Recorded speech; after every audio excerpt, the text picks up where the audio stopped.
intitulé Women Count. Pour rappel, l'objectif de la phase 2 du Women Count reste identique à celui de la phase 1, qui est de modifier de manière radicale la production, la disponibilité, l'accessibilité et l'utilisation des données de qualité relatives aux principaux aspects de l'égalité des sexes et de l'autonomisation des femmes.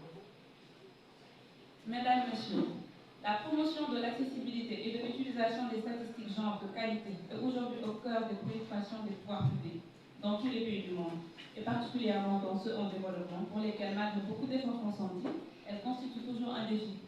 En effet, l'égalité des sexes est un thème transversal pour tous les ODD. Des données de genre de qualité accessible constituent ainsi une réponse adéquate face aux difficultés qu'éprouvent certaines structures pour le suivi et le calcul des indicateurs ODD. Cette deuxième édition de dialogue entre producteurs et utilisateurs de données devra ainsi continuer à renforcer les synergies nécessaires entre les différents acteurs du système statistique national impliqués dans la production et l'utilisation des statistiques de genre.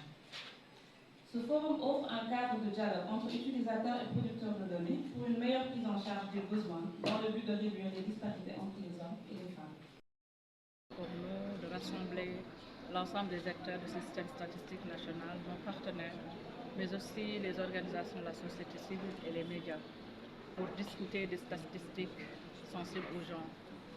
Cette année, nous avons choisi de travailler sur 3 domaines: les statistiques genre en milieu de travail, les femmes et le foncier, et les violences en milieu scolaire. C'est rendu possible au Sénégal grâce à l'appui de ONU Femmes, que nous remercions au passage, à travers le projet dénommé Women Count, les femmes comptent. Les femmes comptent, c'est un projet qui c'est que sur les 3 thématiques que je viens de vous décliner, que les utilisateurs et les producteurs s'accordent sur les données disponibles dans ce domaine, parce que ce sont les données les plus récentes. Si je prends l'exemple du monde de l'éducation, ce sont les données de 2022 qu'on va nous présenter tout à l'heure. Pour les statistiques en milieu de travail, ce sont les données de 2023. Et pour genre et foncier, c'est une étude qui a été réalisée par IPAR et la Banque mondiale, qui nous sera présentée tout à l'heure par la représentante de IPAR. Et donc, au sortir de l'atelier, nous prendrons connaissance des résultats de ces différentes études, ou si vous voulez, des recueils de recommandations venant des utilisateurs, mais aussi des producteurs, parce que les utilisateurs aussi, ils ont des besoins, ils ont des problèmes qui leur sont spécifiques, mais aussi nous attendons des producteurs qui nous indiquent les meilleures directions à suivre pour que nous puissions également nous approprier des résultats de statistiques de genre, mais que nous puissions nous en servir en bon escient. En matière de politique de genre, nous partons des analyses comparatives, d'analyses situationnelles, et nous débouchons sur des résultats qui étaient soit des écarts ou bien des situations différenciées. Donc si nous devons mener une action, nous devons bâtir l'action sur des évidences. Et les résultats de ces statistiques nous permettront de bâtir nos actions futures sur des évidences afin que nous puissions apporter des solutions judicieuses aux problèmes soulevés. Je vous donne l'exemple de l'éducation nationale. Aujourd'hui, on vient d'apprendre qu'en milieu scolaire, le taux de grossesse précoce ou mariage précoce est à 0,2. Donc ça veut dire que nous avons eu des records encourageants. L'action future sera de maintenir le cap, mais on nous dit qu'il y a 319 cas de violence signalés en milieu scolaire sur toute l'étendue du territoire national. Même si nous avons eu des progrès, il va falloir aujourd'hui amplifier les actions pour arriver à une situation de zéro violence. Parce que le milieu scolaire n'est pas un milieu de propagation de la violence.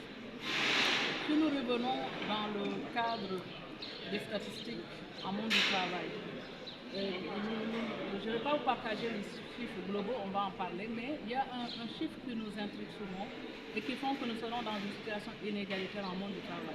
Si nous prenons l'exemple des économies de soins, qui pèsent plus sur les femmes, aujourd'hui, ces économies de soins ne sont pas considérées dans le PIB. C'est un manque à gagner de 2 milliards 498 millions. Et on nous dit que 16,3%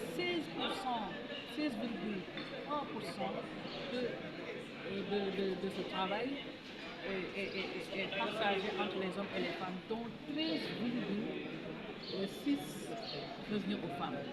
Vous voyez l'écart. Ça confine davantage les femmes dans ces tâches domestiques et ce qui annihile le potentiel potentiel de développement et de participation à l'économie du pays. Donc ce sont ces genres d'actions que nous voulons mener pour corriger les inégalités, les disparités de genre au Sénégal. Mais chaque année, nous choisissons 3 thématiques pour travailler là-dessus. L'année dernière, nous avons mis l'accent sur le travail de son soins non rémunéré. Nous avons travaillé sur la participation et le leadership politique et l'entrepreneuriat. Cette année, je viens de vous l'indiquer, nous avons choisi 3 thématiques, notamment les violences en milieu scolaire, les statistiques de genre en monde milieu du travail et genre et foncier qui constituent aujourd'hui également, le foncier constitue aujourd'hui également un enjeu économique et social et dont les femmes également doivent avoir une place très importante.